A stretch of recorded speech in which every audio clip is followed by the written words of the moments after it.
All right, welcome back to the Free Speech Show. I'm Bill Bronner here with Dylan Brody, Troy Conrad, Laurie Buckley, and Rick Overton, and we're talking about can we trust mainstream media? And is mainstream media just giving us a job about global warming, or do you... Totally. Miles O'Brien, 3 months ago, and understand there has been no peer-reviewed report that disputes global warming. Okay. The scientific community agrees that there's global warming. Miles O'Brien on CNN reported this huge ice shelf falling into the ocean and said this might be an indication that global warming may be real. Up until like 10 years ago, there were still some oil company funded scientists who were saying it might not be real. At this point, even Exxon is getting ready to put out a book called If We're Killing the Planet, Here's How We're Doing It. Global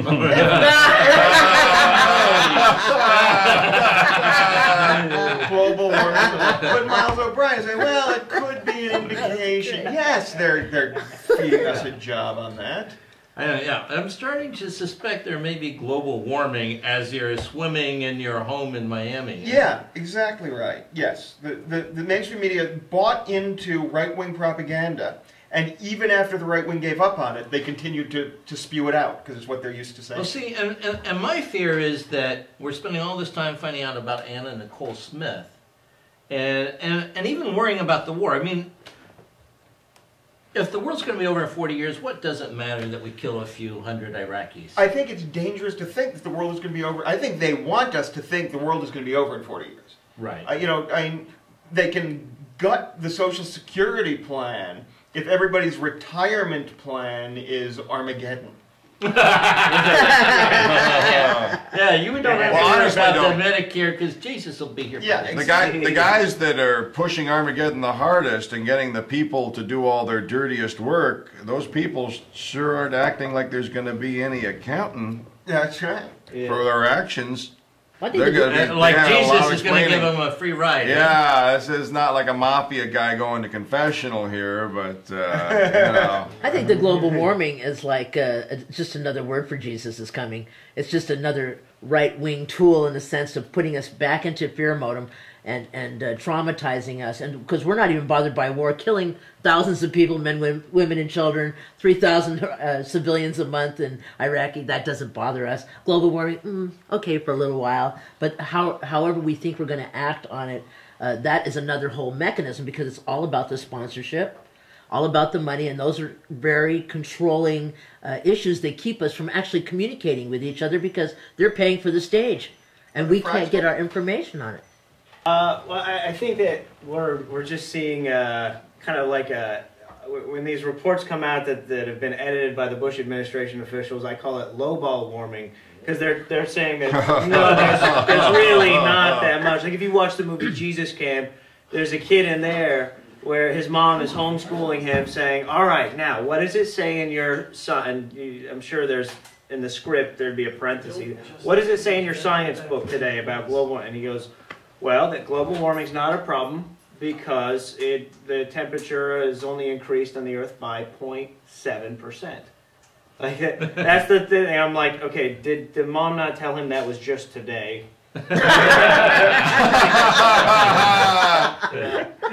So there's a lot of scary stuff, you know. Well, I mean, I think that for one thing, the global warming thing scares the shit out of me because I think it's already too late. If we're already losing the polar caps now, what are the odds we're going to turn this whole thing around in the next decade? Well, in theory, we could slow or stop the warming of the globe by us over time if we, we're not doing anything. I mean, she's right when she says that we're being thrown into a panic over it, but we're not being thrown into the right panic over it. We're being thrown into this sort of fatalistic view of it that there's nothing we can do. We might as well just let the whole thing go. Polar bears are drowning to death. I know they look cute with the drinking of the Coke and everything, but do you know what it takes to kill a polar bear? You have to, they're 2-ton killing machines.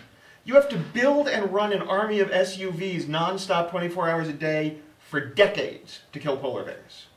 Well, they're good swimmers too, right? Yeah. Well, I think they're going to need life vests though, because they can't swim. And their testicles are getting smaller, so they got nothing to do. You know, Well, so that's the steroids. the problem is that the truth is becoming unaffordable. It's the networks are so driven by the sponsors. You look at car ads; they're simply everywhere. Who's going to tell those people they're going to come up with a new fuel system? It's so they're resisting to such a point you can't see any solution coming. So I said it's so expensive to tell the news. I go, I can't afford not to talk about it. They can't afford to talk about it. What are we going to do? Yeah. But I was just saying we need cars that run on polar bears. That way, it just keeps on going. But I mean, in some ways, and I don't know what this has to do with mainstream media, but it seems like just when man thought they had it figured out, and we became too successful. I mean, it's like the peak of the dinosaurs, and they probably had no idea that, oh, it's all going to be over in 6 years or whatever. Right. And that's where we are. We're at this point where the planet was never designed to support 5 billion people or 6 billion people. Well, Bill Hicks said we're a virus with shoes. Yeah. And I'm fairly sure he's right on that. You know, we talk about global warming. No, the planet is running a fever. Mm-hmm. It's running a fever, and it is going to shake, and it is going to tremble, and it's going to burn off as much of it as we can, and it's going to produce excess fluids, and it's going to do all the things that any body does when it runs a fever to try to kill off the virus. It's going to show us what access of evil really means. And the planet will survive. No, the planet will do fine. The planet will still be here. It's Go just round around the sun, huh? Yeah. Yeah. Well, look, they Yeah. burped up part of a PT boat in the Solomon Islands, an 8.1 earthquake, and up from the reef shoots up, and up comes a boat from World War II. Now that was just a little 8.1 little shocker. What happens when if we have some sort of serious climate change, and that our Earth may change axis? It may be a whole new swimming pool. And it's happened before, though. I mean, like this guy a few years ago, they found a guy who had frozen to death in the Alps. That was me. You remember that? And they found him because the glacier was melting away. So evidently, when this guy was frozen to death in the Alps, it was a much warmer climate then. And so He was flash frozen too, right? He was like instant frozen. Yeah. That storm came in like crazy out of nowhere, which was the theory of why it didn't look like there's any prep or anything. Right. That's the scariest part of this whole thing is the people thawing it. It's scary to think that Pauly Shore movies can come true. This is the end. You know, everywhere, somewhere on Earth, it's Armageddon every split second. Mm-hmm. There's the jets, the copters, the rockets are coming in, the flood is rising. Armageddon to them, it's all perspective, you know. Right. People keep reseeding and reloading every time a culture, you know, and the Bush is like our depopulist president. He really is. Well, look at Katrina. Let's He's go back here to to bring our mainstream numbers media. down. Is there anybody? Should we trust? I mean, is there anyone that we can trust in mainstream media? Is it Olbermann. Bill Maher's. Yeah. Bill Maher's not really mainstream media. These are the comedy guys. I mean, out I of every... don't trust Bill Maher. Because he claims to be a libertarian, but he's actually just a Republican who likes to smoke dope. Ah. Well, that makes him tolerable. See? But no, he's totally against this war, and he has been from day one. But so are many Republicans at this point. But yeah. Yeah. But the real discussions, see, we're not having any place where we can have the real discussions. We're searching through, looking for the people to tell us something. And like I read the LA Times, there's a lot of information in there. It's hard news to read because it's telling us how screwed up we are. And I literally can read between the lines. You give me a paragraph of anything anybody ever said to you or ever wrote to you, and I can tell you right now who's the winner, who's the loser, and who's the sponsor. You know, and we become that way out of self-defense. We're having to re-examine things because one of the things Bill Moyers talked about was that we're constantly being repetitively bombarded with the same information, and tick-tock-tick, we sponge, take it in, do the lazy news type of thing where we're just absorbing it and then making some sort of nonsensical sense to us, and that is hard to break through from people that are trusting this information. I trust NPR about, 2/3 of the time. See, to me, NPR is a bunch of blue bloods from Harvard telling us how we are intellectually inferior to them, and how the proper view of the world should be. Well, you know what though, but they have a lot of oversight now from the government, and they've certainly become. That's the third that I worry about. Yeah, that's the third, and it's sort of seeping into the bathroom counter is definitely getting smaller. That middle, huh? Yeah. Yeah. Well, see, I don't like it when the mainstream media tells us that Mike Gravel from Alaska is the whack job in the Democratic debate. Did you see that? Well, get your decoder ring out. They say he's the whack job. Vote for him. They're your enemy. When does it sink in? They don't like us. They lie to us too much. For someone who likes us, they don't like us. So don't treat them like a friend unless you are codependent and sick. Did you guys watch the debate? And what Yes. Yeah. The idea that Obama had to come back and amend what a great warrior he was going to be on the terrorism question. So he's as scary as anyone, Yeah, I loved it when Gravel said, "Tell me, who are you going to nuke? You know, what do you mean all cards are on the table? Yeah. Who are you going to nuke?" And then he made the mistake of saying, I'm not planning on nuking anyone. Yet. That's scary. That's creepy. That yet had 20 megatons attached. Gravel gave us a clip we can take him out with. He may have nuked himself in the process, but the old tiger went out with a beautiful swipe. That's usable forever. Yeah. I thought I was watching Bulworth because I went, man. Yeah, I suddenly don't like, and I didn't know I didn't like what Obama was about till I saw that moment too. Oh, wrong answer. Oh, are you and Hillary riding in the same car to every event?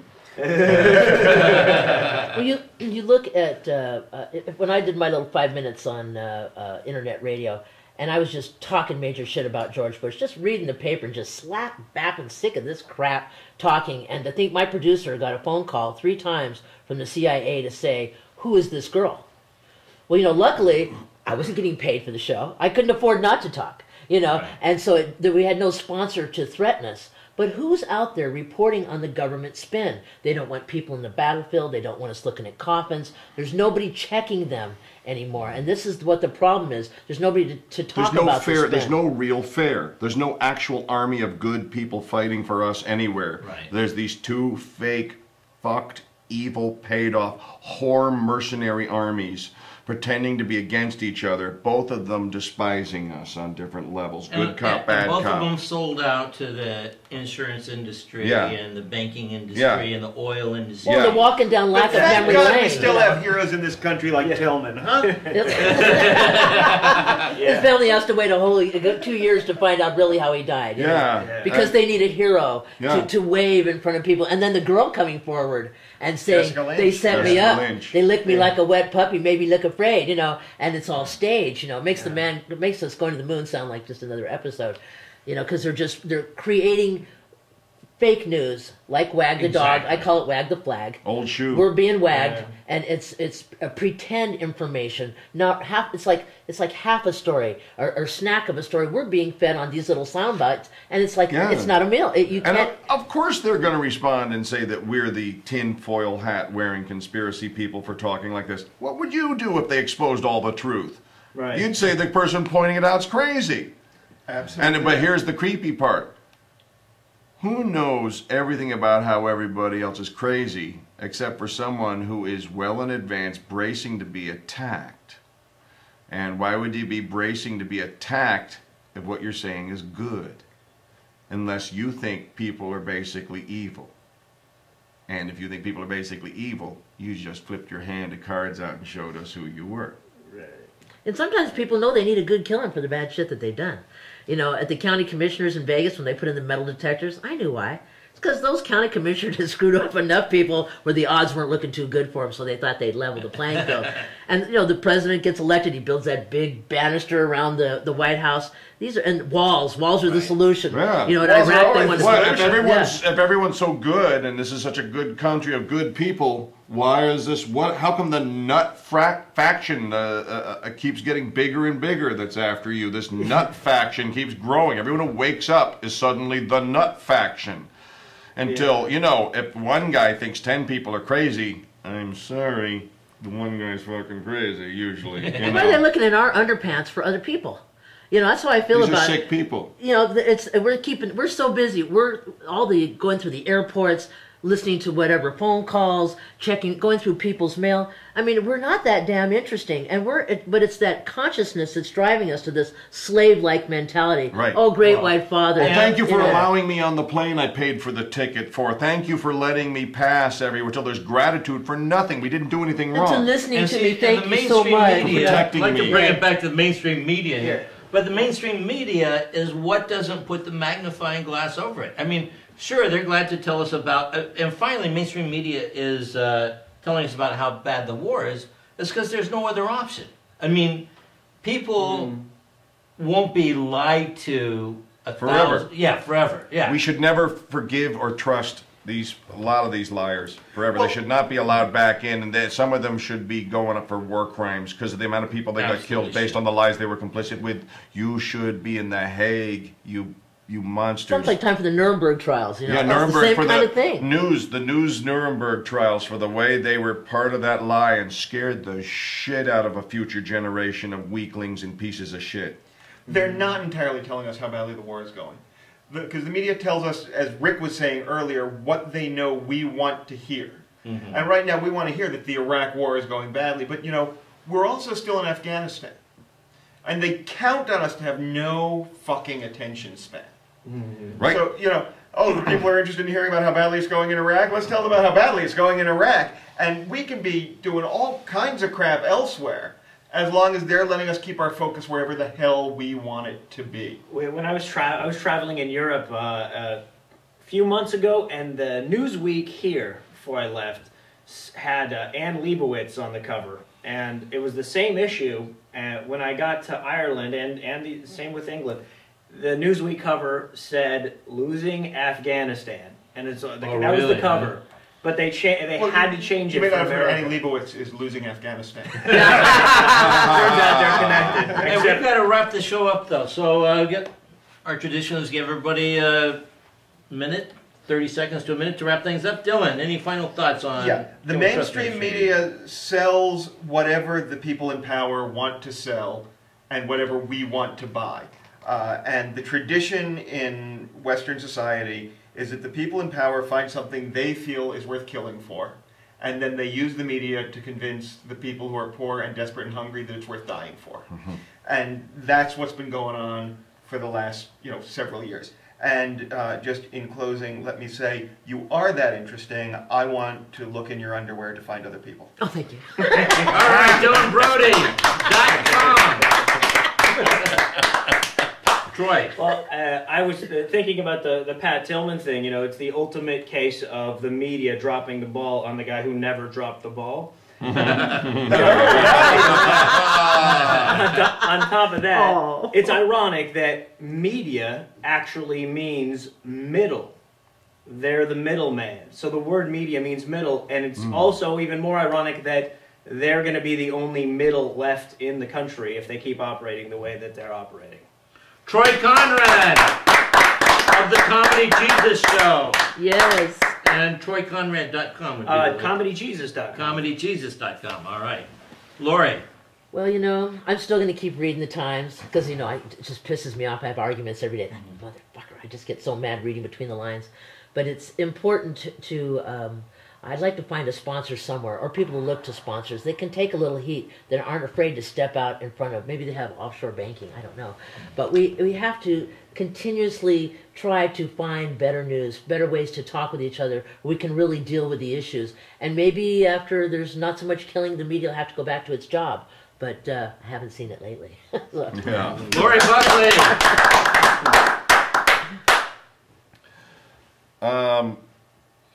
I pray for enlightened self-interest, that there is the competitive news network that realizes there's enough people that want to hear honest news that they'll break all the rules and build their own sponsoring to get one of those up and running. And then I would trust a glowing square piece of plastic that I spend all that money on, that I feel like I have one fair way of getting it. Because right now the computer is the only thing feeding me accurate news at all. So it is when people say, "Oh, you don't read the internet news, do you?" You can go and sleep. You know, Yeah. there's Rick Overton.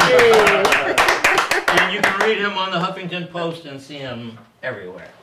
I think that we need a media that focuses on the needs of working people. I mean, I would like to have a news channel that talked about, oh, this part of the country is where wages are going up the fastest, and here's how you can save money on health insurance, or here's where how to get a good doctor. You know, stuff that's useful. I don't care what the trade balance is, because I'm not investing in Exxon or whatever. I mean, the fact that there's CNBC out there that does nothing but talk about your money, you gotta get money, you gotta retire, you gotta get money, we need something that talks about, you need to have quality life. Here's how you get a quality life. You know, here's how families can do better. Here's how you can save money. And they need to advertise shit that we would buy, and we could buy it from our news outlet. You know, I mean, and maybe they would direct market it.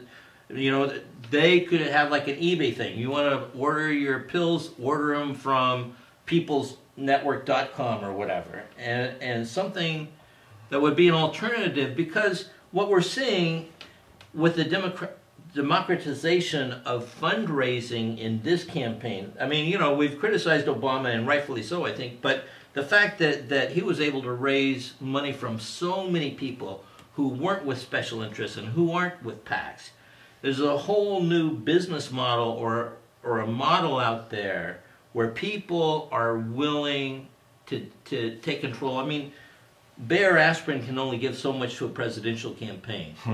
But 10 million people can certainly top what Bayer aspirin is. In the whole time that Enron was buying influence, they gave away less than $6 million.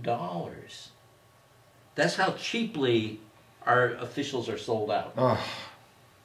So we'll be back with more of the Free Speech Show next week with our new equipment, and the topic next week will be, do I need a gun?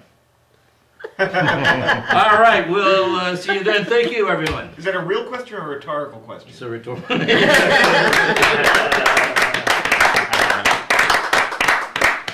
And can I take it to heaven? I'm sorry, I thought the topic was, do I